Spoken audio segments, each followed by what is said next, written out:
sampai dipaksa mati dalam kekafiran.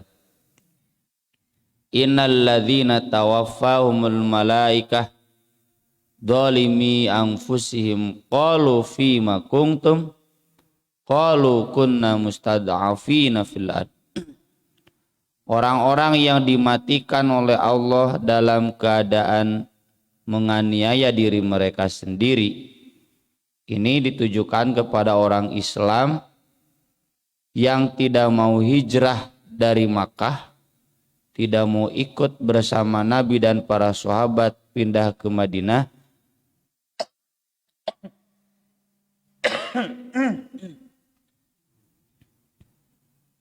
kemudian dipaksa oleh Abu Jahal, Abu Lahab dan kawan-kawan untuk ikut perang Badar.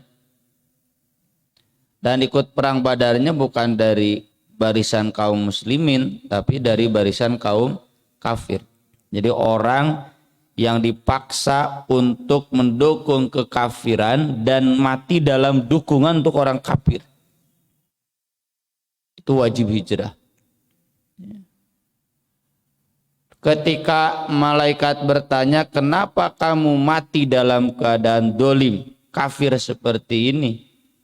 Kunna mustada'afina fil ard. Kami tertindas, ya. Kami dipaksa. Maka kata Allah, alam takun ardullahi wasi'atan fatuhajiru fiha. Bukankah bumi Allah itu luas? Hijrah dong. Nah, jadi hijrah itu ditujukan kepada orang-orang Islam yang dipaksa untuk mendukung kekafiran, ya, maka mereka wajib hijrah.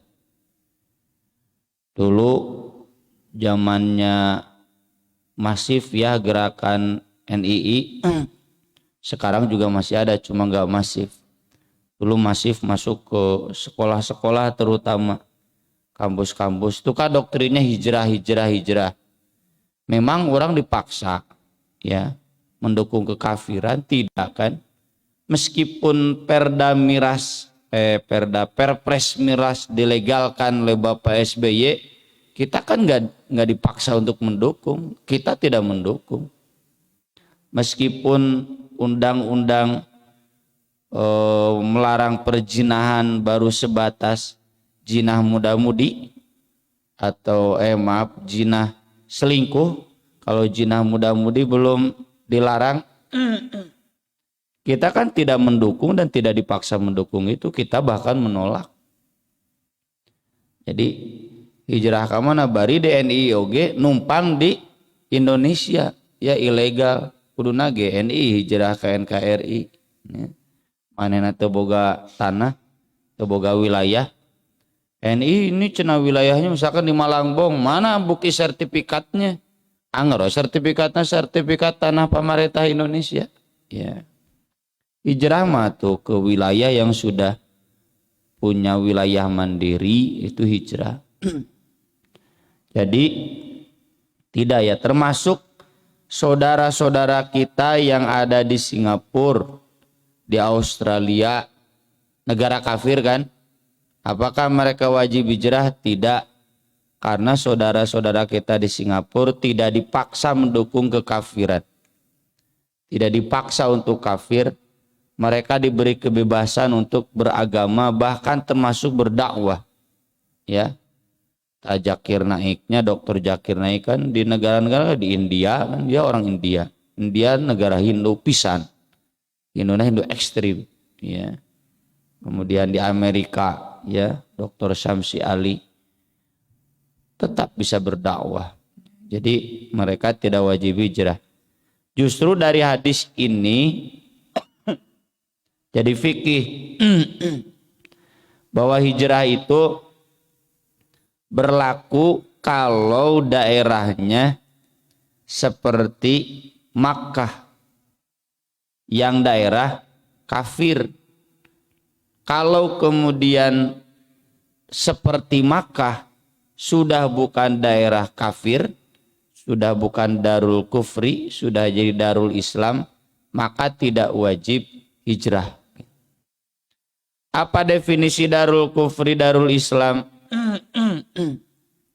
Darul kufri itu daerah yang memaksa untuk kufur atau mendukung kekufuran.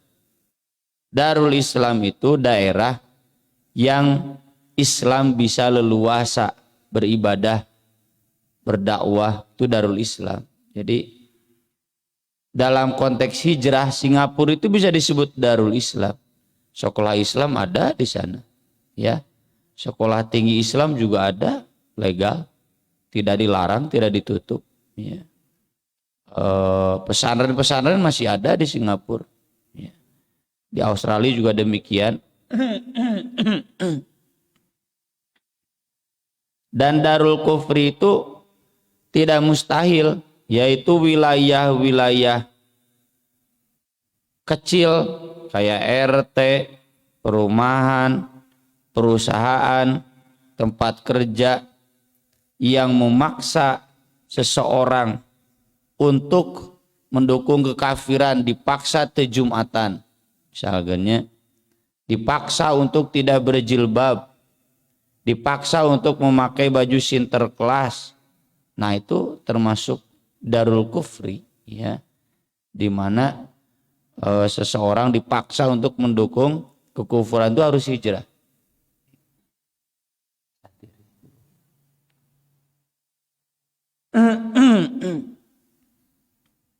Jadi hijrah ini sekali lagi berlaku sampai hari kiamat dan berlakunya kasuistik, ya, tidak semua otomatis wajib hijrah. Kalaupun itu ada orang kafir di sana tidak otomatis wajib hijrah, ya. Tergantung situasi dan kondisi. Apakah seseorang dipaksa untuk kafir atau tidak? Kalau dipaksa untuk kafir, jangankan di negeri kafir, di negeri Islam pun dia harus hijrah.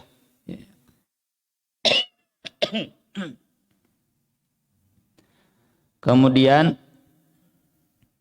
di sini Nabi menegaskan sudah tidak ada hijrah, yang ada jihad. Dan jihad itu kalau disuruh pergi harus pergi. Karena jihad itu menunggu instruksinya, tidak membabi buta. Tidak ketemu orang kafir bunuh, ketemu orang kafir bunuh, nggak begitu kan. Jihad itu syarat, jihad itu dalam fikihnya itu harus berdasarkan perintah imam. Dalilnya apa? Satu ini, ya, wa idastungfirtum fanfiru. Jadi kalau tidak ada instruksi untuk pergi, jangan pergi. Yang kedua, hadis yang lain, al-imamu junnatun, ya, imam itu adalah tameng, perisai, dilindungi orang-orang yang di belakangnya selamat dan tidaknya bagaimana imam. Nah, imam junnah itu jadi dalil bahwa menentukan bertahan atau menyerang itu bagaimana imam. Termasuk di hadisnya juga kan, ya ayyuhan nabi harridil mu'minin, di hadis Al-Quran, harridil mu'minin alal qital. Jadi nabi yang disuruh menggerakkan kaum mukminin untuk berperang, ya. Maka dari itu ketika saya dulu juga wawancara Ustadz Aceng ketika rame jihad ke Palestina, Ustadz apakah wajib jihad ke Palestina? Jawabannya kan sederhana, nggak ada instruksi dari ulil amri, baik itu dari Ustadz Acengnya, oh dulu Ustadz Sidik, ya, masih ada Ustadz Sidik Aminnya rahimahullah, baik itu dari ulil amri persisnya atau ulil amri pemerintahnya dulu zaman Pak SBY, nggak ada instruksi, ya. Kalau ada instruksi berangkat, kalau tidak ada instruksi ya tidak. Dan instruksi pun kan di zaman Nabi enggak semua harus berangkat. Kelompok-kelompok tertentu saja. Kalau sekarang mungkin militer juga mungkin ti Kodam nu mananya, nah Kodam Siliwangi, Brawijaya gitu kan, nggak harus semuanya. Ini dalil menunjukkan bahwa berangkat perang itu sekali lagi menunggu instruksi. Memang ada jihad atau perang yang fardu ain. Jihad yang fardu ain itu kalau Nabi SAW turun gunung, ya. Dalilnya di surat At-Taubah, maka li ahlil madinati wa man haulahum minal a'rab ay yatakhallafu ar-rasulillah. Kalau Rasulullah turun perang, maka semua nggak boleh ada yang di belakang tidak ikut, semua harus ikut. Itu kan yang terakhir perang yang dipimpin Rasul itu perang Tabuk, ya, mau melawan pasukan Romawi, semua harus ikut. Laki yang tidak ikut itu divonis munafik. Jumlahnya kurang lebih dari 80. Ya. Kecuali orang yang sakit, orang yang buta, orang yang pincang, orang tua, anak-anak, perempuan itu dikecualikan. Ya. Jadi kalau hijrah sudah tidak ada karena Makkah dan Madinah sudah jadi negara Islam, yang ada hanya syariat jihad.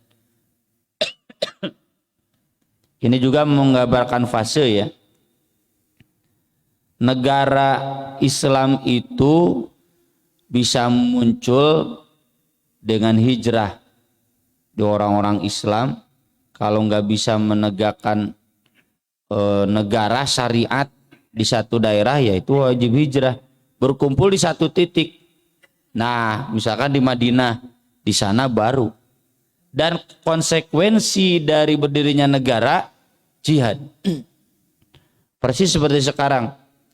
Mengapa kita terus memperjuangkan kemerdekaan Palestina? Karena Palestina itu negara anggota PBB, tapi yang belum boleh mempunyai tentara. Kira kok ya negara teboga tentara. Dan Israel, Amerika nggak mau Palestina punya tentara. Wah, tuh boga tentara, ya pasti perang dengan Israel, jeung pasti eleh Israel. Soalnya militan. Sekarang saja Israel kewalahan, ya, dengan tenaga militan lah. Mulai nama Satgas tadinya Hamas teh brigade gitu, bukan militer resmi, ya. Karena syarat sebuah negara, ya, itu pasti jihad. Manapun negara pasti punya militer untuk mempertahankan teritorialnya. Kemudian kaitannya dengan bab niat, pernyataan Nabi walakin jihadun wa niyatun. Tidak ada hijrah tapi niat hijrah mah ada. Bahkan termasuk hari ini bagi kita termasuk niat jihad. Jangankan saya, ya, bapak-bapak di sini yang sudah sepuh juga pernah pengalaman perang? Ente. Lalu apakah kita berarti bedo masuk surga? Karena kita tidak pernah jihad, perang, kita tidak pernah hijrah. Padahal di antara amal-amal yang mendorong kita masuk surga itu am hasibtum ang tadkhulul jannah walamma ya'lamillahu alladziina jahadu minkum. Kita boleh merasa akan masuk surga kalau kita sudah jihad. Dan jihad di ayat itu kan jihad perang. Sok bapak-bapak makanya teu pararang abdi teu perang. Oh, cenah perang intelektual, dah ada zaman Nabi ge aya perang intelektual. Ini mah dalam ayat itu perangnya perang senjata. Perang memperluas wilayah. Indonesia memperluas wilayah tuh, sugan nganjang ka Papua Nugini bawa tentara biar mereka masuk Islam, ya, tunduk di bawah pemerintah Indonesia. Jangan jauh-jauh lah ke Singapura, ya, ke Australia kan tidak. Ya, jadi syariat jihad saat ini sedang tidak diamalkan. Tapi meskipun tidak diamalkan, yang penting niatnya ada. Apa niatnya? seandainya kita disuruh oleh Bapak Jokowi, dikuatkan oleh Ustadz Aceng, jihad turun, harus turun, siap. Seandainya kita harus hijrah, meski belum waktunya hijrah dan belum dituntut hijrah, tapi kalau suatu saat harus hijrah, harus siap hijrah. Inilah istimewanya niat. Meskipun tidak diamalkan, tapi kalau sudah ada, itu dicatat amal soleh. Semua hal.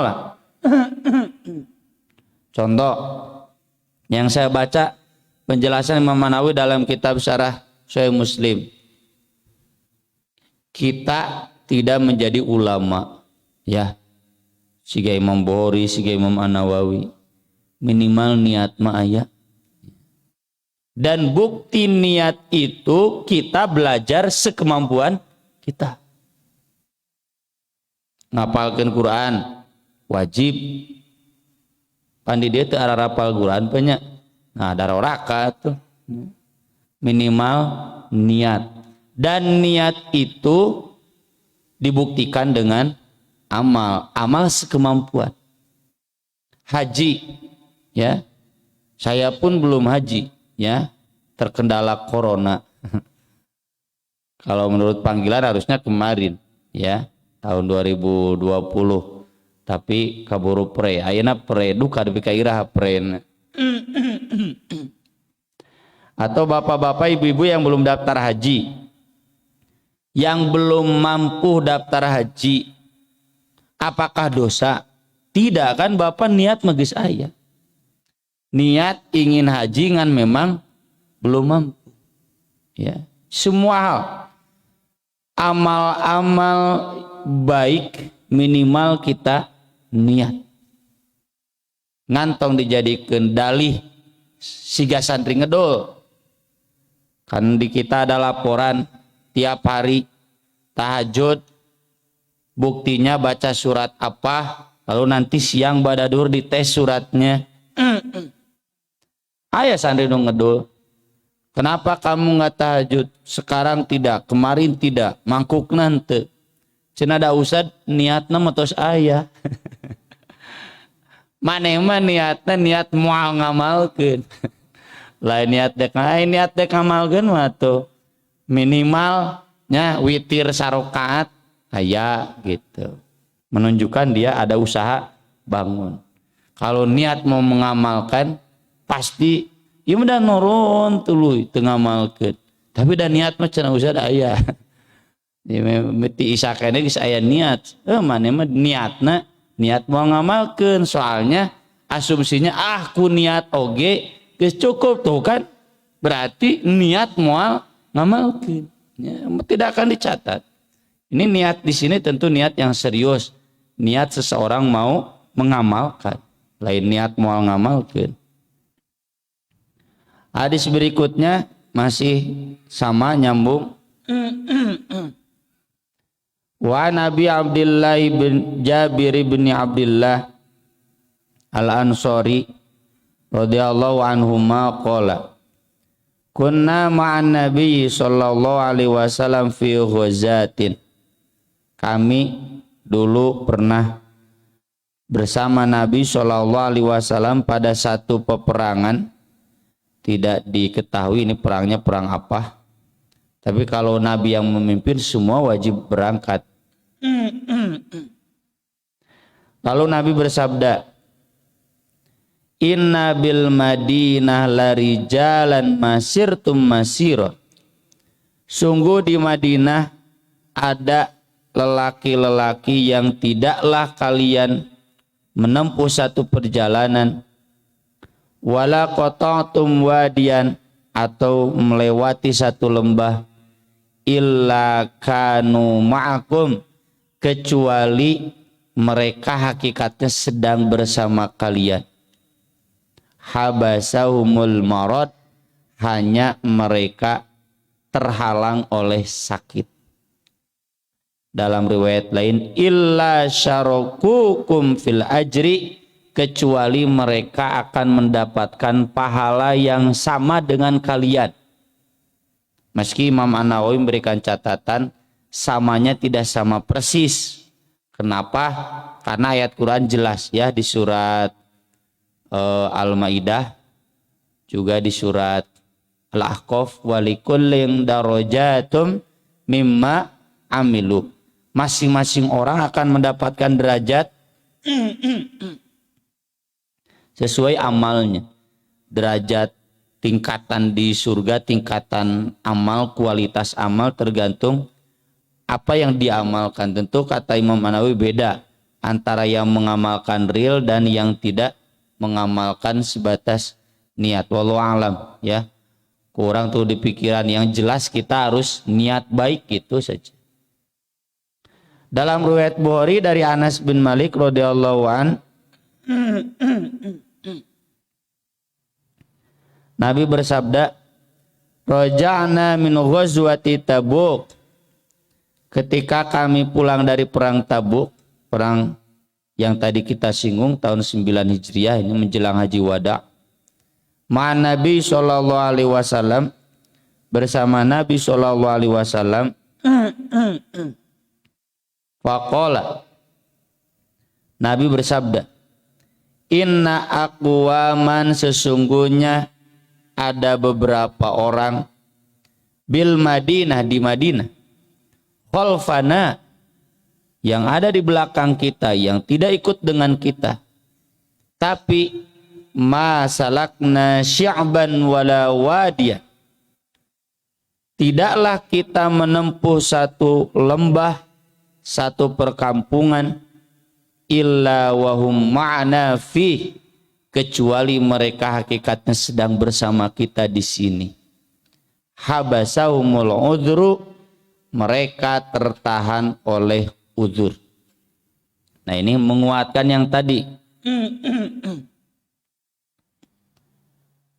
Seseorang yang berniat dan meski tidak diamalkan niatnya, dan dicatat pahala amal solihnya meski tidak diamalkan, itu kalau tidak diamalkannya karena ada uzur, karena ada sakit diantaranya. Uzur itu kan tadi kayak kita kenapa nggak jihad, ya dan nggak ada penyebab jihadnya, nggak ada penyebab hijrahnya, itu termasuk uzur.